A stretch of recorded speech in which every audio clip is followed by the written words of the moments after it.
ಈ ಬ್ರಾಹ್ಮಣರು ಮಾಡ್ತಕ್ಕಂಥ ಗೃಹಸ್ಥ ಧರ್ಮ ಅವರು ಮಾಡಬಹುದು, ಕೆಲವು ಮಾಡಬಹುದು. ಬ್ರಹ್ಮಯಜ್ಞ, ವೈಶ್ವದೇವ, ಪಂಚಯಜ್ಞ ಇದೆಯಲ್ಲ, ಅದು ಬಿಟ್ಟು ಉಳಿದದ್ದು ಏನೋ ಶ್ರವಣ ಮನನ ನಿಧಿಧ್ಯಾಸನ ಇತ್ಯಾದಿಗಳು ಅದನ್ನೆಲ್ಲ ಮಾಡಬಹುದು. ಆದರೆ ಕ್ಷತ್ರಿಯರು ಮಾಡತಕ್ಕಂಥದ್ದು, ವೈಶ್ಯರು ಮಾಡತಕ್ಕಂಥದ್ದು ಅದೆಲ್ಲ ಕರ್ಮ ಇಲ್ವಲ್ಲ, ಸನ್ಯಾಸಿಗಳಿಗೆ ಆಗುವುದಿಲ್ಲ. ಆದ್ದರಿಂದ ಸನ್ಯಾಸಿಗಳಿಗೂ ಗೃಹಸ್ಥರಿಗೂ ಅದು ಆ ಧರ್ಮಗಳಿಗೆ ಪರಸ್ಪರ ವಿರೋಧ ಬಂತು. ಅದಕ್ಕೆ ಅವರು ಹೇಳ್ತಾರೆ, ಇಲ್ಲಿ ಸನ್ಯಾಸ ಕರ್ಮಯೋಗಶ್ಚ ಎಂಬಲ್ಲಿ ನಾವು ಹೇಳಿರ್ತಕ್ಕಂತಹ ಸನ್ಯಾಸ ಅಂದ್ರೆ ಈ ಯತಿ ಧರ್ಮ ಅಲ್ಲ, ಯತಿ ಧರ್ಮ ಅಲ್ಲ. ನಾವೇನು ಹೇಳ್ತಾ ಇದ್ದೇವೆ ಅಂತಂದ್ರೆ ಕಾಮಕ್ರೋಧಾದಿಗಳನ್ನು ಬಿಡುವುದೇ ಸನ್ಯಾಸ. ಭಗವಂತನ ಪೂಜಾರೂಪವಾಗಿ ಕರ್ಮಾಚರಣೆ ಮಾಡುವುದೇ ಯೋಗ. ಈ ಯತಿ ಧರ್ಮ ಗೃಹಸ್ಥ ಧರ್ಮ ಇದು ಎರಡು ಪರಸ್ಪರ ವಿರುದ್ಧ, ನಾವು ಒಬ್ಬನಿಗೆ ಮಾಡ್ಲಿಕ್ಕಾಗುವುದಿಲ್ಲ ಅಂತ ಈ ಪ್ರಶ್ನೆ ಮಾಡಬೇಡ ಅಂತ ಶ್ರೀಕೃಷ್ಣ ಉತ್ತರ ಕೊಡ್ತಾ ಇದ್ದಾನೆ. ನಾನು ಹೇಳತಕ್ಕಂಥದ್ದು ಸನ್ಯಾಸ ಅಂದ್ರೆ ಈ ರೀತಿ, ಕರ್ಮಯೋಗ ಅಂತಂದ್ರೆ ಈ ರೀತಿ, ಹೊರತು ಸನ್ಯಾಸ ಅಂತಂದ್ರೆ ಸನ್ಯಾಸ ಯತಿ ಧರ್ಮ ಗೃಹಸ್ಥ ಧರ್ಮ ನಾನು ಹೇಳಲೇ ಇಲ್ಲ. ಆದ್ರಿಂದ ಇದು ಎರಡು ನಿಶ್ರೇಯಸಕರವು, ಇದು ಎರಡೂ ಒಟ್ಟು ಸೇರಿದ್ರೇನೆ ನಿಶ್ರೇಯಸಕರ ಆಗ್ತದೆ, ಮೋಕ್ಷಕ್ಕೆ ಕಾರಣ ಆಗ್ತದೆ. ಆದರೆ ಎರಡೂ ಒಟ್ಟು ಸೇರಿದಾಗ ಫಲ ಉಂಟಾಗುವುದು, ಎರಡು ಒಟ್ಟು ಸೇರಿದ್ರೆ ಫಲ ಉಂಟಾಗುವುದು. ಆದ್ರಿಂದ ಒಂದು ಮಾಡ್ತೇನೆ ಇನ್ನೊಂದು ಮಾಡುವುದಿಲ್ಲ ಅಂತ ಅನ್ಲಿಕ್ಕೆ ಬರುವುದಿಲ್ಲ. ಎರಡು ಒಟ್ಟು ಸೇರಿದ್ರೇನೆ ಕರ್ಮ, ಅದು ಯೋಗ ಆಗ್ತದೆ. ಅಲ್ಲಿ ಸನ್ಯಾಸ ಮಾತ್ರ ಮಾಡ್ತೇನೆ ಯೋಗ ಮಾಡುವುದಿಲ್ಲ ಹಾಗೆಲ್ಲ ಹೇಳಲಿಕ್ಕೆ ಬರುವುದಿಲ್ಲ. ಆದರೂ ಕೂಡ ಈ ಎರಡರಲ್ಲಿ ಅದರ ಸ್ವರೂಪ ವಿಚಾರ ಮಾಡಿದ್ರೆ, ಒಂದು ಬಿಡಬೇಕು ಬಿಡಬಹುದು ಅಂತ ಹಾಗರ್ಥ ಅಲ್ಲ, ಅದರ ಸ್ವರೂಪದಲ್ಲಿ ಯಾವುದು ಶ್ರೇಷ್ಠ ಅಂತಂದ್ರೆ ಯೋಗ ಶ್ರೇಷ್ಠ ಅಂತ ಹೇಳ್ತಾನಂತೆ. ತಯೋಸ್ತು ಕರ್ಮ ಸನ್ಯಾಸಾತ್ ಕರ್ಮಯೋಗೋ ವಿಶಿಷ್ಯತೆ. ಕರ್ಮ ಸನ್ಯಾಸಕ್ಕಿಂತ ಕರ್ಮಯೋಗ ಒಳ್ಳೆಯದು. ಅಂದ್ರೆ ಕಾಮಕ್ರೋಧಾದಿ ತ್ಯಾಗ ಮಾತ್ರ ಮಾಡಿಬಿಟ್ಟು ಸುಮ್ಮನೆ ಕುಳಿತರೆ ಅದರಿಂದ ಏನಾಗ್ತದೆ, ಸ್ವಲ್ಪ ಏನೋ ಫಲ ಸಿಗಬಹುದು. ಏನಂದ್ರೆ ಕಾಮಕ್ರೋಧಾದಿಗಳನ್ನೆಲ್ಲ ಬಿಟ್ಟು ಏನೋ ಯಾವುದೇ ನಿರ್ಲಿಪ್ತನಾಗಿ, ಅಂದ್ರೆ ಮನಸ್ಸಿಗೆ ನೆಮ್ಮದಿ ಹಾಳು ಮಾಡ್ತಕ್ಕಂಥದ್ದು ಏನಿಲ್ಲ ಅವನಿಗೆ. ಕಾಮ ಕ್ರೋಧಾದಿಗಳು ಎಲ್ಲ ಬಿಟ್ಟುಬಿಟ್ರೆ ಅವನ ನೆಮ್ಮದಿ ಹಾಳು ಮಾಡ್ಲಿಕ್ಕೆ ಏನಿಲ್ಲ. ಯಾವುದ್ರಲ್ಲೂ ಕಾಮನೂ ಇಲ್ಲ ಕೋರದೂ ಇಲ್ಲ ಅಂತಂದ್ರೆ ಮನಸ್ಸಿನ ನೆಮ್ಮದಿ ಹಾಳಾಗುವುದಿಲ್ಲ, ಆನಂದವಾಗಿರ್ತಾನೆ, ಶಾಂತ ಚಿತ್ತನಾಗಿರ್ತಾನೆ. ಅಂತ ಒಂದು ಫಲ ಇದೆ, ಇಲ್ಲ ಅಂತೇನಲ್ಲ. ಆದರೆ ಅದು ನಿಜವಾದ ಫಲ ಅಲ್ಲ ಅಂತ ಶ್ರೀಮದ್ ಆಚಾರ್ಯ ಹೇಳ್ತಾರೆ. ಮಹಾಫಲ ಸನ್ಯಾಸಕ್ಕೆ ಎಷ್ಟು ಫಲ ಇದೆ ಅಂತಂದ್ರೆ ಪರಮಾತ್ಮನಿಗೆ ಅತ್ಯಂತ ಪ್ರಿಯವಾಗಿರ್ತಕ್ಕಂಥದ್ದು ಸನ್ಯಾಸ. ಯಾವುದು? ಈ ಕರ್ಮಯೋಗದ ಜೊತೆಗೆ ಸೇರಿದಾಗ ಭಗವಂತನ ಪೂಜಾ ಮಾಡಬೇಕು, ಪೂಜಾರೂಪವಾಗಿ ಕರ್ಮಾಚರಣೆ ಮಾಡಬೇಕು. ಕಾಮಕ್ರೋಧಾದಿಗಳನ್ನು ಬಿಡುವುದು, ಪೂಜಾರೂಪವಾಗಿ ಕರ್ಮಾಚರಣೆ ಮಾಡುವುದು, ಇದು ಎರಡೂ ಒಟ್ಟು ಸೇರಬೇಕಲ್ಲ. ಆ ಎರಡು ಒಟ್ಟು ಸೇರಿದಾಗ ಬರ್ತಕ್ಕಂಥ ಅನಂತ ಫಲ ಏನಿದೆ ಮೋಕ್ಷ, ಅದರ ಮುಂದೆ ಇದು ಕ್ಷಣಿಕ, ಸ್ವಲ್ಪ ಕಾಲ ಇದೇನು ಕಾಮಕ್ರೋಧಾದಿಗಳನ್ನು ಬಿಟ್ಟು ಸುಮ್ಮನೆ ಕುಳಿತುಕೊಂಡ್ರೆ ಮನಸ್ಸು ಒಳ್ಳೆ ಹಾಯಿ ಆಗ್ತದೆ, ನೆಮ್ಮದಿ ಆಗ್ತದೆ. ಅಂದ್ರೆ ಧ್ಯಾನಾದಿಗಳನ್ನು ಮಾಡೋದು, ಯೋಗಾಭ್ಯಾಸ ಮಾಡೋದು. ಯೋಗಾಭ್ಯಾಸದಿಂದ ಏನೋ ಒಂದು ಮೆಡಿಟೇಷನ್, ಏನೋ ಒಂದು ಭಗವಂತ ಅಲ್ಲ, ಯಾವುದೋ ಒಂದು ಪದಾರ್ಥವನ್ನು ಕುಳಿತುಕೊಂಡು ಧ್ಯಾನ ಮಾಡ್ತಾ ಇರೋದು. ಆವಾಗ ಆ ಮನಸ್ಸು ನಿರಾಳ ಆಗಿರ್ತದೆ. ಯಾವುದೇ ಒಂದು ಏನೋ ಕಾಮಕ್ರೋಧಾದಿ ಉಪದ್ರವ ಇಲ್ಲ, ದುಃಖ ಇಲ್ಲ, ನೆಮ್ಮದಿ, ಒಳ್ಳೆ ಮನಸ್ಸಿಗೆ ನೆಮ್ಮದಿ ಇರ್ತದೆ, ಆನಂದವಾಗಿರ್ಬೋದು ಎಷ್ಟೊತ್ತು ಅವನು ಧ್ಯಾನ ಮಾಡ್ತಾ ಇರುವಾಗ. ಆಮೇಲೆ ಪುನಃ ಅದೇ ರೀತಿಯಲ್ಲಿ ಕಾಮಕ್ರೋಧಾದಿಗಳು ಬಂದೇ ಬರ್ತದೆ. ಇದು ನಿಜವಾದ ಫಲನೇ ಅಲ್ಲ ಅಂತ ಹೇಳ್ತಿದ್ದಾರೆ ಶ್ರೀಮದ್ ಆಚಾರ್ಯರು. ಉದಾಹರಣೆ ಕೊಡ್ತಾರೆ. ಯಾವುದೋ ಒಬ್ಬನಿಗೆ ಒಂದು ಬಹುಮಾನ, ಮರ್ಯಾದೆ, ಏನು ಪದ್ಮರಾಗ ಮಣಿ, ನವಮಣಿಗಳಲ್ಲಿ ಒಂದದ್ದು, ನವರತ್ನಗಳಲ್ಲಿ ಒಂದು ಪದ್ಮರಾಗ ಮಣಿಯನ್ನು ಕೊಡಬೇಕಾದ ಸ್ಥಳದಲ್ಲಿ ಒಂದಿಷ್ಟು ಅಕ್ಕಿ ಕಾಳು ಒಂದು ಮುಷ್ಟಿ ಕೊಟ್ಟು ಬಿಟ್ರೆ ಹಾಗಾಗ್ತದೆ ಅಂತ ಶ್ರೀಮದ್ ಆಚಾರ್ಯರು ಉತ್ತರ ಕೊಡ್ತಾರೆ. ಪದ್ಮರಾಗ ಮಣಿಯಲ್ಲಿ ಒಂದು ಮುಷ್ಟಿ ಅಕ್ಕಿ ಕಾಳೆಯಲ್ಲಿ ಹಾಗಾಗ್ತದೆ. ನಿಮ್ಗೀಗ ಲೌಕಿಕವಾಗಿ ಏನೋ ಒಂದು ಮನಸ್ಸಿಗೆ ಶಾಂತಿ ಸಿಕ್ತು, ಮನಸ್ಸಿಗೆ ಶಾಂತಿ ಸಿಕ್ತು, ಆನಂದವಾಗಿದ್ದಾನೆ ಸ್ವಲ್ಪ ಹೊತ್ತು. ಅದೊಂದು ಫಲನೇ ಅದು? ಅಲ್ವೇ ಅಲ್ಲ. ಆದ್ದರಿಂದ ನೀವು ಬರೀ ಸನ್ಯಾಸಕ್ಕಿಂತ ಯೋಗನೇ ಶ್ರೇಷ್ಠ ಅಂತ ಅನ್ಬೇಕು. ನೀವು ಯೋಗ ಅಂದ್ರೆ ಏನು? ಭಗವಂತನ ಆರಾಧನೆ ಮಾಡೋದು, ಭಗವಂತನ ಪ್ರೀತ್ಯರ್ಥವಾಗಿ ಕರ್ಮಾಚರಣೆ ಮಾಡೋದು. ಇನ್ನೂ ಸ್ವಲ್ಪ ಮುಂದಕ್ಕೆ ಮುಂದೆ ಬರ್ತದೆ, ಮುಂದಿನ ಶ್ಲೋಕದಲ್ಲಿ ಒಂದು ಕಡೆಯಲ್ಲಿ ಬರ್ತದೆ, ಹೇಳ್ತಾನೆ ಏನು ಮಹಾ ದೋಷ ಇದೆ, ಪರಮಾತ್ಮನನ್ನು ಧ್ಯಾನ ಮಾಡಿ ಏನು ಯಾವುದೋ ಒಂದು ಬೇರೆ ಧ್ಯಾನ ಮಾಡುವುದು ಮನಸ್ಸಿನ ಒಂದು ಏನೋ ಒಂದು ವಿಕ್ಷಿಪ್ತತೆ ಏನಿದೆ ಅದನ್ನು ಹೋಗಲಾಡಿಸ್ಲಿಕ್ಕೋಸ್ಕರ, ಶಾಂತಿ ನೆಮ್ಮದಿಗೋಸ್ಕರ ಏನೋನ್ನೋ ಧ್ಯಾನ ಮಾಡ್ತಾ ಇರುವುದು. ಈ ತರ ಮಾಡಿ ಕಾಮಕ್ರೋಧಾದಿಗಳನ್ನು ದೂರ ಮಾಡಿಟ್ರೆ ಏನಾಗ್ತದೆ? ದೊಡ್ಡ ತಪ್ಪು ಏನು ಅಂತಂದ್ರೆ ಪರಮಾತ್ಮನನ್ನು ಮರೆತಿದ್ದು. ಪರಮಾತ್ಮನನ್ನು ಮರೆತಿದ್ದಿದೆಯಲ್ಲ ದೊಡ್ಡ ತಪ್ಪು. ಪರಮಾತ್ಮನ ಪೂಜಾ ರೂಪವಾಗಿ ಕರ್ಮಾಚರಣೆ ಮಾಡದೇ ಇರುವುದು ದೊಡ್ಡ ತಪ್ಪು. ನರಕಾದಿ ಅನರ್ಥ ಫಲ ಸಿಗ್ತದೆ. ಅವನಿಗೆ ಸಿಕ್ಕಿರ್ತಕ್ಕಂತಹ ಫಲ ಏನೋ ಅಲ್ಪ, ಅದಾಗಲಿ ಪರವಾಗಿಲ್ಲ, ಸಾಕು ಅಷ್ಟು ಅಂತ ಅನ್ಬಹುದು ಅವನು. ತತ್ಕಾಲಕ್ಕೆ ಅಷ್ಟು ಸಾಕು ಅಂತ ಫಲ ಅಲ್ಲ, ಅದಕ್ಕಿಂತಲೂ ಹೆಚ್ಚಿಗೆ ನಿನಗೆ ನರಕ ಫಲ ಸಿಗ್ತದೆ ಕೊನೆಗೆ. ಆದ್ರಿಂದ ಎರಡನ್ನೂ ಜೊತೆಗೆ ಸೇರಿಸ್ಕೊಳ್ಬೇಕು. ನೀನು ಮೊದಲು ಕಾಮಕ್ರೋಧಾದಿಗಳನ್ನು ಬಿಡಬೇಕು, ಕರ್ಮಾಚರಣೆಯನ್ನು ಮಾಡಬೇಕು. ಎರಡೂ ಒಟ್ಟು ಸೇರಿದರೆ ಮಾತ್ರ ಏನು ಎಂಥ ಒಂದು ಫಲ ಸಿಗ್ತದೆ. ಎಷ್ಟು ಫಲ ಸಿಗ್ತದೆ? ಅನಂತ ಫಲ ಸಿಗ್ತದೆ. ಆದ್ರಿಂದ ತಯೋಸ್ತು ಕರ್ಮ ಸನ್ಯಾಸಾತ್ ಕರ್ಮಯೋಗೋ ವಿಶಿಷ್ಯತೆ ಅಂತಂತಾರೆ. ಅದನ್ನೇ ಮುಂದಿನ ಶ್ಲೋಕದಲ್ಲಿ ಜ್ಞೇಯಸ್ಸ ನಿತ್ಯ ಸನ್ಯಾಸಿ ಯೋ ನ ದ್ವೇಷ್ಟಿ ನ ಕಾಂಕ್ಷತಿ ನಿರ್ದ್ವಂದೋ ಹಿ ಮಹಾಬಾಹೋ ಸುಖಂ ಬಂಧಾತ್ ಪ್ರಮುಚ್ಯತೆ. ನಾವು ಸನ್ಯಾಸ ಅಂತಂದ್ರೆ ಯತಿ ಧರ್ಮ ಅಂತ ಹೇಳಿಲ್ಲಲ್ಪ. ಪ್ರಶ್ನೆ ಮಾಡ್ತಾನೆ ಅರ್ಜುನ. ಯಾಕೆಂದ್ರೆ ನಮಗೆ ಆ ಪ್ರಶ್ನೆ ಬರ್ತದೆ ಅಂತ ಅರ್ಜುನ ಪ್ರಶ್ನೆ ಮಾಡ್ತಾನೆ ದೇವರಲ್ಲಿ. ನಮಗೆ ಅದರ ಉಪಯೋಗ ಸಿಗಲಿ ಅಂತ.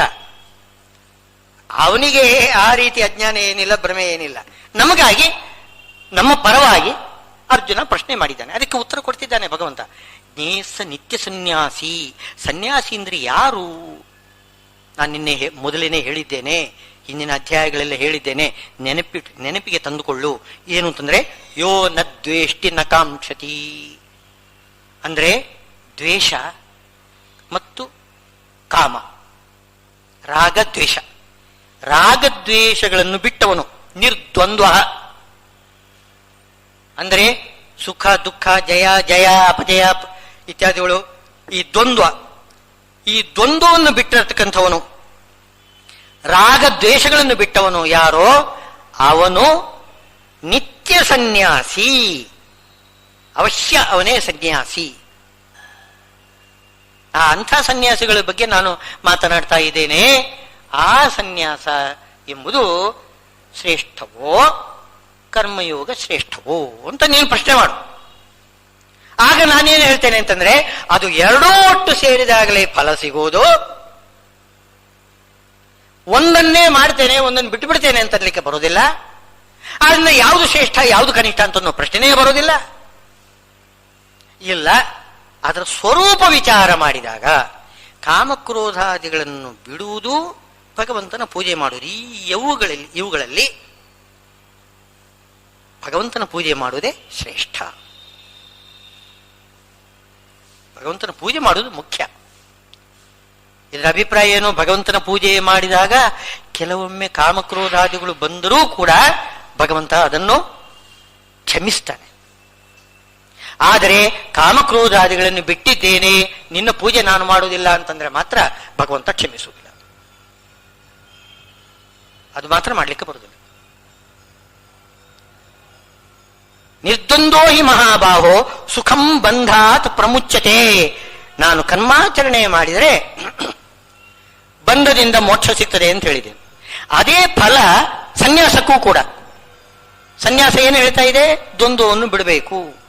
ದ್ವಂದ್ವವನ್ನು ಬಿಟ್ಟು ಬಿಟ್ರೆ ಬಂಧಾತ್ ಪ್ರಮುಚ್ಯತೆ, ಕರ್ಮ ಬಂಧದಿಂದ ಅವನಿಗೆ ಮೋಕ್ಷ ಸಿಗ್ತದೆ. ಅದು ಯಾವಾಗ ಕರ್ಮ ಯೋಗವಾಗಬೇಕು. ಕರ್ಮಯೋಗ ಅಂತಂದ್ರೂ ಇದೆಯಲ್ಲ, ಕರ್ಮ ಯೋಗವಾಗಬೇಕಾಗಿದ್ರೆ ಅದಕ್ಕೆ ಸನ್ಯಾಸ ಕೂಡಬೇಕು. ಸನ್ಯಾಸ ಕೂಡಿದ್ರೆ ಕರ್ಮ ಯೋಗ ಆಗ್ತದೆ. ಸನ್ಯಾಸವನ್ನು ಬಿಟ್ರೆ ಆ ಕರ್ಮ ಯೋಗ ಆಗುವುದಿಲ್ಲ. ಯೋಗ ಅಂದ್ರೆ ಏನು? ಜ್ಞಾನಕ್ಕೆ ಸಾಧನ. ಜ್ಞಾನಕ್ಕೆ ಸಾಧನವಾಗಬೇಕಾಗಿದ್ದರೆ ಕರ್ಮ ಅದು ಸನ್ಯಾಸದಿಂದ ಯುಕ್ತವಾಗಿರಬೇಕು. ನಿರ್ದ್ವಂದ್ವೋ ಹಿ ಮಹಾಬಾಹೋ ಸುಖಂ ಬಂಧಾತ್ ಪ್ರಮುಚ್ಯತೆ. ಇನ್ನು ಒಂದು ಪ್ರಶ್ನೆ ಬಂದಿದೆ. ಈ ಜ್ಞಾನಯೋಗ ಕರ್ಮಯೋಗ ಅಂತ ಎರಡಿದೆ. ಉದಾಹರಣೆಗೆ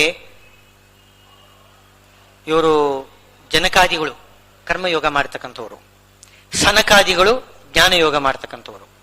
ಜ್ಞಾನಯೋಗ ಕರ್ಮಯೋಗ ಎರಡು ಬೇರೆ ಬೇರೆ ಇದೆ. ಅದು ಜ್ಞಾನಯೋಗಕ್ಕೆ ಮಹಾಫಲ ಇದೆ ಅಲ್ವೇ? ಭಗವಂತನ ಧ್ಯಾನ ಮಾಡುತ್ತಾನೆ ಸನಕಾದಿಗಳು ಮಾಡ್ತಕ್ಕಂಥದ್ದು. ಆ ಜ್ಞಾನಯೋಗಕ್ಕೆ ಮಹತ್ತಾಗಿರತಕ್ಕಂತಹ ಫಲ ಇದೆ. ಕರ್ಮಯೋಗಕ್ಕೆ ಮಾತ್ರ ಎಲ್ಲಾ ಕಡೆಗೂ ಬೈದಿದ್ದಾರೆ.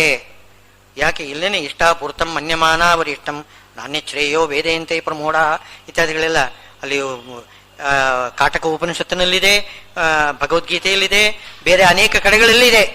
ಏನು ಕರ್ಮವನ್ನು ಬೈತಾರೆ, ಅದು ಜ್ಞಾನಕ್ಕೆ ವಿರೋಧಿ ಅಂತಂದು ಬಿಟ್ಟಿದ್ದಾರೆ. ಈ ಜ್ಞಾನಯೋಗ ಕರ್ಮಯೋಗ ಇದು ಎರಡೂ ಅರ್ಜುನ ಪ್ರಶ್ನೆ ಮಾಡಿದ್ದಾನೆ. ಇದು ಎರಡು ಪರಸ್ಪರ ವಿರುದ್ಧವಾಗಿರ್ತಕ್ಕಂಥದ್ದು.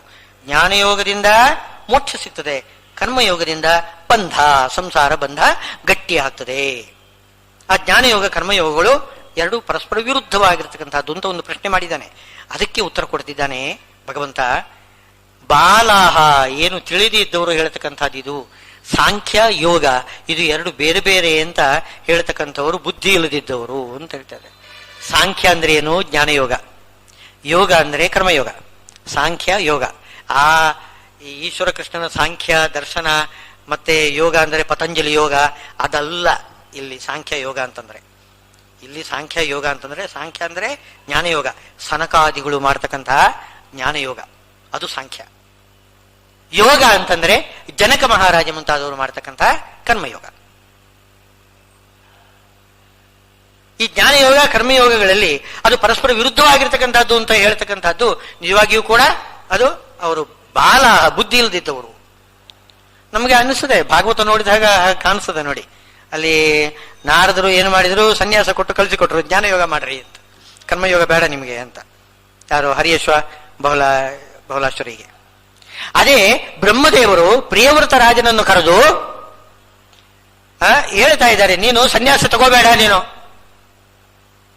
ಸನ್ಯಾಸ ತಗೋಬೇಡ ಅಂತ ಹೇಳ್ತಾ ಇದ್ದಾರೆ. ಗೃಹಾಶ್ರಮ ಕಿನ್ನು ಕರೋತಿ ಅವದ್ಯಂ. ಗೃಹಾಶ್ರಮ ಕಿನ್ನು ಕರೋತಿ ಅವದ್ಯಂ. ಗೃಹಾಶ್ರಮದಲ್ಲಿ ಏನು ದೋಷ ಇದೆ ಹೇಳೋ ಅಂತ ಜೋರಾಗಿ ಹೇಳ್ತಿದ್ದಾರೆ. ಗೃಹಸ್ಥಾಶ್ರಮದಲ್ಲಿ ಏನು ದೋಷ ಇದೆ ಅಂದ್ರೆ, ನಿಗೃಹೀತ ಇಂದ್ರಿಯ ನಿಗ್ರಹ ಇರತಕ್ಕಂಥವನಿಗೆ, ಇಂದ್ರಿಯ ನಿಗ್ರಹ ಇರುವವನಿಗೆ ಗೃಹಸ್ಥಾಶ್ರಮದಿಂದ ಯಾವುದೇ ಒಂದು ಬಾಧಕ ಇಲ್ಲ. ಇಂದ್ರಿಯ ನಿಗ್ರಹ ಇಲ್ಲದಿದ್ದವರಿಗೆ ಗೃಹಸ್ಥಾಶ್ರಮ ಏನು, ಸನ್ಯಾಸನೂ ಅಷ್ಟೇನೆ, ಎರಡೂ ಕೂಡ ಅವರಿಗೆ ಬಾಧಕನೇ. ಇಂದ್ರಿಯ ನಿಗ್ರಹ ಇದ್ರೆ ಸನ್ಯಾಸ ಆದ್ರೆ ಏನು, ಗೃಹಸ್ಥಾಶ್ರಮ ಆದ್ರೆ ಏನು, ಗೃಹಸ್ಥಾಶ್ರಮದಲ್ಲಿ ಏನು ದೋಷ ಇದೆ ಅಂತ ಬ್ರಹ್ಮದೇವರು ಪ್ರಿಯವ್ರತ ರಾಜನಿಗೆ ಉಪದೇಶ ಕೊಡ್ತಿದ್ದಾರೆ. ಹಾಗಿದ್ರೆ ಅವ್ರೇನ್ ಹೇಳ್ತಿದ್ದಾರೆ? ಗೃಹಸ್ಥಾಶ್ರಮ ಒಳ್ಳೇದು ಅಂತ ಹೇಳ್ತಾರೆ. ನಾರದರು ಇಲ್ಲಿ ಸನ್ಯಾಸಾಶ್ರಮ ಶ್ರೇಷ್ಠ ಅಂತ ಅವರು ಹೇಳ್ತಿದ್ದಾರೆ. ಈಗ ಪರಸ್ಪರ ತಂದೆ ಮಕ್ಕಳಲ್ಲಿ ವಿವಾದ.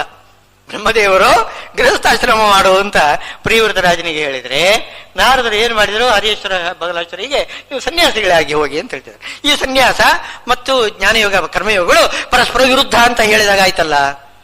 ಇಲ್ಲ, ಅದು ಬಾಲ ಬುದ್ಧಿ ಇಲ್ಲದವರು ಹೇಳ್ತಕ್ಕಂಥ ಮಾತು. ಅದಕ್ಕೆ ಶ್ರೀಮದ್ ಆಚಾರ್ಯರು ತಾತ್ಪರ್ಯದಲ್ಲಿ ಉತ್ತರ ಕೊಟ್ಟಿದ್ದಾರೆ. ಬ್ರಹ್ಮದೇವರು ಪ್ರಿಯವ್ರತ ರಾಜನಿಗೆ ಗೃಹಸ್ಥಾಶ್ರಮವನ್ನು ಉಪದೇಶ ಮಾಡಿದ್ದಾರೆ. ನಾರದರು ಹರಿಯೇಶ್ವರ ಮುಂತಾದವುಗಳಿಗೆ ಅವರಿಗೆ ಸನ್ಯಾಸವನ್ನು ಉಪದೇಶ ಮಾಡಿದ್ದಾರೆ. ಎರಡೂ ಸರಿಯೇ. ಯಾಕೆಂದ್ರೆ ಅವರಿಗೆ ಯೋಗ್ಯ ಸನ್ಯಾಸ, ಇವರಿಗೆ ಯೋಗ್ಯ ಗೃಹಸ್ಥ ಧರ್ಮ. ಅವರವರಿಗೆ ಯೋಗ್ಯತೆ ಬೇರೆ ಬೇರೆ ಇದೆ. ಜೀವ ಯೋಗ್ಯತೆ, ಅವರ ಸಾಧನೆ ಎಲ್ಲ ಬೇರೆ ಬೇರೆ ಇರ್ತದೆ. ಅದು ಎರಡೂ ಇವರು ಬ್ರಹ್ಮದೇವರು ಹೇಳಿದ ಹಾಗೆ ಇಂದ್ರಿಯ ನಿಗ್ರಹ ಇರತಕ್ಕಂಥವನಿಗೆ ಜ್ಞಾನ ಮಾರ್ಗ ಕರ್ಮ ಮಾರ್ಗ ಎರಡೂ ಕೂಡ ಸಮಾನವೇ. ಅಲ್ಲಿ ಒಂದು ಒಳ್ಳೆಯದು ಒಂದು ಕೆಟ್ಟದ್ದು ಅಂತೇನಿಲ್ಲ. ಆದರೂ ಕೂಡ ಯಾರು ಸನ್ಯಾಸಿಗಳಾಗಿ ಸಾಧನೆ ಮಾಡಲಿಕ್ಕೆ ಯೋಗ್ಯರಿದ್ದಾರೆ ಅವರು ಸನ್ಯಾಸಿಗಳಾಗಿಯೇ ಸಾಧನೆ ಮಾಡಬೇಕು. ಸನಕಾದಿಗಳು ಮುಂತಾದವರೆಲ್ಲ ಯಾರು ಕರ್ಮಯೋಗಿಗಳು ಗೃಹಸ್ಥಾಶ್ರಮವಾಗಿ ಏನು ಸಾಧನೆ ಮಾಡಬೇಕು ಅಂತ ಯೋಗ್ಯತೆ ಉಳ್ಳವರಿದ್ದಾರೆ ಅವರು ಅದನ್ನೇ ಮಾಡಬೇಕು. ಅವರವರ ಜೀವ ಯೋಗ್ಯತೆಗೆ ಅನುಗುಣವಾಗಿ ಅದು ಬೇರೆ ಬೇರೆ ಆಗ್ತದೆ. ಆದ್ದರಿಂದ ವಾಸ್ತವದಲ್ಲಿ ಸನ್ಯಾಸ ಮತ್ತು ಗೃಹಸ್ಥ ಧರ್ಮ, ಸಾಂಖ್ಯ ಯೋಗ ಪರಸ್ಪರ ವಿರುದ್ಧ ಅಲ್ಲ. ಜ್ಞಾನ ಮಾರ್ಗ ಸನ್ಯಾಸ ಅಂದ್ರೆ ಜ್ಞಾನ ಮಾರ್ಗ ಅಂದ್ರೆ ಯತಿಧರ್ಮ ಅಲ್ಲ. ಯತಿಧರ್ಮ ಗೃಹಸ್ಥ ಧರ್ಮ ವಿರುದ್ಧನೇ. ಒಬ್ಬರಿಗೆ ಎರಡೂ ಮಾಡ್ಲಿಕ್ಕೆ ಬರೋದಿಲ್ಲ. ಮಾಡ್ತಾರೆ, ದೇವತೆಗಳು ಮಾಡ್ತಾರೆ. ದೇವತೆಗಳು ಒಂದು ರೂಪದಲ್ಲಿ ಗೃಹಸ್ಥರಾಗಿರ್ತಾರೆ, ಒಂದು ರೂಪದಲ್ಲಿ ಯತಿಗಳಾಗಿರ್ತಾರೆ. ಈಗ ಮಾರುದ್ರ ದೇವರೇ ಅವರು ಮೂಲ ರೂಪದಲ್ಲಿ ಪಾರ್ವತಿ ದೇವರನ್ನು ತೊಡೆಯಲ್ಲಿ ಇಟ್ಟುಕೊಂಡಿರ್ತಾರೆ. ಇಲ್ಲಿ ಶುಕ ಮಹರ್ಷಿಗಳಾಗಿ ಒಂದು ಸನ್ಯಾಸಿಗಳಾಗಿರ್ತಾರೆ. ಅಶ್ವತ್ಥಾಮಾಚಾರ್ಯರಾಗಿ ಬ್ರಹ್ಮಚಾರಿಗಳಾಗಿರ್ತಾರೆ. ಬ್ರಹ್ಮಚರ್ಯ, ಗೃಹಸ್ಥ, ವಾನಪ್ರಸ್ಥ, ಸನ್ಯಾಸ ಏಕಕಾಲದಲ್ಲಿ ದೇವತೆಗಳು ಎಲ್ಲವನ್ನು ಕೂಡ ಮಾಡಿಬಿಡ್ತಾರೆ ಬೇರೆ ಬೇರೆ ರೂಪಗಳಲ್ಲಿ. ಅವರಿಗೆ ಅಂತಹ ಶಕ್ತಿ ಇದೆ ಒಬ್ಬರಿಗೇನೆ. ಆದರೆ ಮನುಷ್ಯರಿಗೆ ಅದು ಆಗುವುದಿಲ್ಲ. ಒಬ್ಬರಿಗೇನೆ ಸನ್ಯಾಸ ಗೃಹಸ್ಥರ್ಮ ಎರಡೂ ಕೂಡ ಬರ್ಲಿಕ್ಕೆ ಸಾಧ್ಯವಿಲ್ಲ, ವಿರೋಧ ಇದೆ. ಆದರೆ ನಾವಿಲ್ಲಿ ಹೇಳ್ತಕ್ಕಂಥದ್ದು ಸನ್ಯಾಸ ಯೋಗ ಅಂತಂದ್ರೆ ಸಾಂಖ್ಯ ಯೋಗ, ಜ್ಞಾನ ಮಾರ್ಗ ಕರ್ಮ ಮಾರ್ಗ. ಜ್ಞಾನ ಮಾರ್ಗ ಕರ್ಮ ಮಾರ್ಗ ಪರಸ್ಪರ ವಿರುದ್ಧ ಅಲ್ಲ. ಏಕಮಪ್ಯಾಶ್ರಿತ ಸಮ್ಯಕ್ ಉಭಯೋರು ವಿಂದತೆ ಫಲಂ. ಯಾವುದೋ ಒಂದು ತಗೊಂಡ್ರೂ ಕೂಡ, ಅಂದ್ರೆ ಜ್ಞಾನ ಮಾರ್ಗವನ್ನು ತಗೊಂಡ್ರು ಕರ್ಮ ಮಾರ್ಗ ತಗೊಂಡ್ರು ಎರಡಕ್ಕೂ ಕೂಡ ಫಲ ಒಂದೇ. ಭಾಗವತದಲ್ಲಿ ಹೇಳ್ತಿದ್ದಾರೆ, ಗೃಹಸ್ಥ ಧರ್ಮ ಇದೆಯಲ್ಲ, ಸನ್ಯಾಸಿಗಳಿಗೆ ಯಾವುದೊಂದು ಫಲ ಸಿಗ್ತದೆ ಅದನ್ನು ಗೃಹಸ್ಥ ಸಂಪಾದನೆ ಮಾಡಬಹುದಂತೆ. ಗೃಹಸ್ಥ ಧರ್ಮದಲ್ಲಿ ಇದ್ದುಕೊಂಡೇ ಗೃಹಸ್ಥ ಸನ್ಯಾಸಿಗಳಿಗೆ ಯಾವುದು ಪ್ರಾಪ್ಯವಾಗತಕ್ಕಂತಹ ಒಂದು ಪದವಿ ಇದೆಯಲ್ಲ ಅದನ್ನು ಪಡೆಯಬಹುದಂತೆ. ಅದು ಹೇಗೆ ಮಾಡಬೇಕು ಅಂತ ಅನ್ನೋದನ್ನು ಅಲ್ಲಿ ನಾರದರು ಧರ್ಮರಾಜರಿಗೆ ಸಪ್ತಮ ಸ್ಕಂದದಲ್ಲಿ ಉಪದೇಶ ಕೊಡ್ತಾರೆ. ಗೃಹಸ್ಥ ಧರ್ಮ ಅಂದ್ರೆ ಹೇಗಿರ್ಬೇಕು, ಹೀಗಿದ್ದರೆ ಅವರು ಸನ್ಯಾಸಿಗಳ ಹಾಗೇನೆ, ಹೆಸರು ಮಾತ್ರ ಬೇರೆ ಅಷ್ಟೇ. ಭಾವನಾತ್ಮಕವಾಗಿ ಇವರು ಸನ್ಯಾಸಿಗಳು, ಗೃಹಸ್ಥರು ಭಾವನಾತ್ಮಕವಾಗಿ ಸನ್ಯಾಸಿಗಳು. ಮೇಲ್ನೋಟಕ್ಕೆ ಅವರು ಗೃಹಸ್ಥರು. ಅಂದ್ರೆ ಹೆಂಡತಿ ಮಕ್ಕಳನ್ನೆಲ್ಲ ಕಾಪಾಡಬೇಕು. ಅವರು ಹೆಂಡತಿ ಮಕ್ಕಳು ಅಂತ ಆ ದೃಷ್ಟಿಯಿಂದ ನೋಡಬಾರದು. ಅವರೊಳಗೆ ಪರಮಾತ್ಮ ಇದ್ದಾನೆ, ಅವನಿಗೆ ನಾನು ಸಂತೋಷ ಕೊಡ್ತೇನೆ, ಈ ಅಭಿಪ್ರಾಯದಿಂದ ಪ್ರೀತಿ ಮಾಡ್ಬೇಕಂತ. ಏನು ಬಾಂಧವ ವಿಷ್ಣು ಭಕ್ತಾಶ್ಚ, ವಿಷ್ಣು ಭಕ್ತರು ನನಗೆ ಬಾಂಧವರು,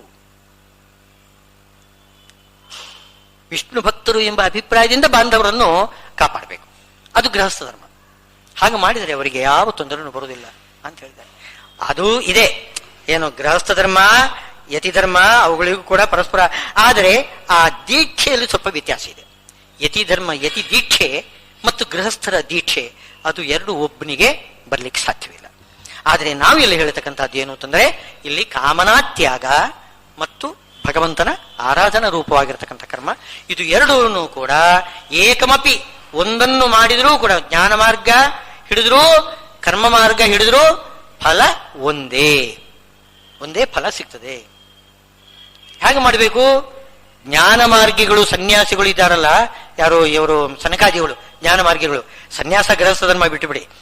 ಯಾರು ಜ್ಞಾನ ಮಾರ್ಗದಲ್ಲಿ ಇದ್ದಾರೆ ಅವರೂ ಕೂಡ ಏನ್ ಮಾಡ್ಬೇಕು? ಸ್ವಲ್ಪವಾದರೂ ಕರ್ಮ ಮಾಡಲೇಬೇಕು. ಯಾವುದದು ಕರ್ಮ? ಸಂಧ್ಯಾ ವಂದನ ಮುಂತಾದವುಗಳೆಲ್ಲ ಮಾಡಲೇಬೇಕು, ಕರ್ಮ ಮಾಡಲೇಬೇಕು ಅವರು. ಕರ್ಮ ಮಾರ್ಗಿಗಳು ಜ್ಞಾನವನ್ನು ಬಿಡಬಾರದು. ಜ್ಞಾನವನ್ನು ಮನಸ್ಸಲ್ಲಿ ಇಟ್ಟುಕೊಂಡೇ ಯಾವತ್ತೂ ಕೂಡ ಭಗವಂತನ ಧ್ಯಾನಪೂರ್ವಕವಾಗಿಯೇ ಕರ್ಮಾಚರಣೆ ಮಾಡಬೇಕು. ಆದ್ದರಿಂದ ಜ್ಞಾನ ಕರ್ಮ ಎರಡೂ ಒಟ್ಟಿಗೆ ಸೇರಿದ್ರೇನೆ ಫಲ ಸಿಗುವಾಗ ಅವುಗಳನ್ನು ಪ್ರತ್ಯೇಕ ಅಂತ ಹೇಳಿಬಿಟ್ಟು ಕರ್ಮಯೋಗಕ್ಕೆ ಫಲನೇ ಇಲ್ಲ, ಅದು ಜ್ಞಾನಕ್ಕೆ ವಿರೋಧಿ ಅಂತ ಏನು ಹೇಳ್ತಿದ್ದಾರೆ ಕೆಲವರು, ಅದು ತಪ್ಪು ಅಂತ ಹೇಳ್ತಿದ್ದಾರೆ. ಇದು ಅನಾದಿ ಕಾಲದಿಂದ ಈ ಜಗಳ ಇದ್ದೇ ಇದೆ, ಅನಾದಿ ಕಾಲದಿಂದ ಇದೆ ಇದು ಜಗಳ. ಇದು ಸುಮ್ಮನೆ ಅಲ್ಲ, ಭಗವದ್ಗೀತೆಯಲ್ಲಿ ಶ್ರೀಕೃಷ್ಣ ಹುಟ್ಟಿಸಿ ಹಾಕಿದ್ದಲ್ಲ, ಇದು ಅನಾದಿ ಕಾಲದಿಂದ ಇರತಕ್ಕಂಥದ್ದು. ಇದು ಕೆಲವರು ಏನು ಹೇಳ್ತಾರೆ, ಈಗ ಅದ್ವೈತದಲ್ಲಿ ಅವರು ಕರ್ಮ ಮಾರ್ಗ ತಪ್ಪು, ಅದು ಅಜ್ಞಾನಿಗಳಿಗೆ ಹೇಳಿದ್ದು, ಸನ್ಯಾಸನೇ ತಗೋಬೇಕು ಅಂತ ಹೇಳ್ತಾರೆ. ಅದೇ ಮೀಮಾಂಸಕರನ್ನು ಕೇಳಿದರೆ ಸನ್ಯಾಸ ತಗೊಳ್ಳಿಕ್ಕೆ ಕೂಡುದು, ಗೃಹಸ್ಥನೇ ಆಗಿರಬೇಕು ಅಂತವ್ರು ಹೇಳ್ತಾರೆ. ಮೀಮಾಂಸಕರಿಗೂ ಅದ್ವೈತಿಗಳಿಗೂ ಪರಸ್ಪರ ವಿರೋಧ ಹಿಂದಿನಿಂದಲೂ ಕಾಡ ಇತ್ತದು. ಈ ಸಾಂಖ್ಯ ಯೋಗ ಎರಡು ಕೂಡ ಬೇರೆ ಬೇರೆ, ಅವುಗಳಿಗೆ ವಿರೋಧ ಇದೆ ಅಂತೇಳಿ ಹೇಳ್ತಕ್ಕಂಥ ನಿಜವಾಗಿಯೂ ದಡ್ಡರು ಅಂತಂತಾರೆ. ಬಾಲಾಹ, ಏನು ಬುದ್ಧಿ ಇಲ್ದಿದ್ದವರು. ಹಾಗಲ್ಲ, ಜ್ಞಾನ ಮಾರ್ಗವನ್ನು ಅನುಸರಿಸುವವರು ಸ್ವಲ್ಪ ಕರ್ಮ ಮಾರ್ಗವನ್ನು ಅನುಸರಿಸಬೇಕು, ಕರ್ಮ ಮಾಡಬೇಕು. ಕರ್ಮ ಮಾರ್ಗದಲ್ಲಿ ಇರತಕ್ಕಂಥವರು ಕೂಡ ಜ್ಞಾನವನ್ನು ಅವರು ಅನುಷ್ಠಾನ ಮಾಡಲೇಬೇಕು. ಎರಡು ಒಟ್ಟು ಸೇರಿದರೆ ಮಾತ್ರ ಉಭಯೋರ್ ವಿಂದತೆ ಫಲಂ. ಎರಡರ ಫಲ ಸಿಗಬೇಕಾಗಿದ್ರೆ ಏಕಮಪಿ, ಯಾವ ಒಂದನ್ನು ಹಿಡ್ಕೊಂಡ್ರೂ ಕೂಡ ಅವರಿಗೆ ಎರಡರ ಫಲ ಸಿಗ್ತದೆ. ಅದು ಸ್ವಾರಸ್ಯ. ಯಾಕೆಂದ್ರೆ ಎರಡು ಒಟ್ಟು ಸೇರಿದ್ರೆ ಫಲ ಸಿಗೋದು. ಹಾಗಿದ್ರೆ ಅದು ವ್ಯತ್ಯಾಸ ಯಾಕೆ ಮಾಡಿದರೆ? ಜ್ಞಾನ ಮಾರ್ಗ ಇದು ಕರ್ಮ ಮಾರ್ಗ ಅಂತ ವ್ಯತ್ಯಾಸ ಯಾಕೆ ಲೋಕದಲ್ಲಿ ಬಂದಿದೆ ಅಂತಂದ್ರೆ, ಅಲ್ಲಿ ಜ್ಞಾನ ಪ್ರಧಾನವಾಗಿದೆ, ಕರ್ಮ ಸ್ವಲ್ಪ ಇದೆ. ಇಲ್ಲಿ ಕರ್ಮ ಪ್ರಧಾನವಾಗಿರ್ತದೆ, ಜ್ಞಾನ ಸ್ವಲ್ಪ ಇರ್ತದೆ. ಯಾವ ಅಭಿಪ್ರಾಯದಿಂದ ಅದನ್ನು ಜ್ಞಾನಯೋಗ, ಇದನ್ನು ಕರ್ಮಯೋಗ ಅಂತ ಹೇಳಿದ್ದಾರೆ ಹೊರತು, ಎರಡರಲ್ಲೂ ಕೂಡ ಜ್ಞಾನಯೋಗದಲ್ಲಿ ಕರ್ಮಯೋಗ ಇದೆ, ಕರ್ಮಯೋಗದಲ್ಲಿ ಜ್ಞಾನಯೋಗ ಇದೆ. ಎರಡೂ ಕೂಡ ಜೊತೆಗೆ ಸೇರಿಕೊಂಡೇ ಅದು ಫಲವನ್ನು ಕೊಡ್ತಕ್ಕಂಥದ್ದು. ಅದರಿಂದ ಪರಸ್ಪರ ವಿರೋಧ ಇಲ್ಲ. ವಿರೋಧವನ್ನು ಯಾರು ಹೇಳ್ತಾರೆ ಅವರಿಗೆ ಬುದ್ಧಿ ಇಲ್ಲ ಅಂತ ಭಗವಂತ ಇಲ್ಲಿ ಹೇಳ್ತಾ ಇದ್ದಾನೆ ಅಂತ ಇನ್ನಿನ ಪ್ರವಚನ. ಶ್ರೀಕೃಷ್ಣಾರ್ಪಣಮಸ್ತು.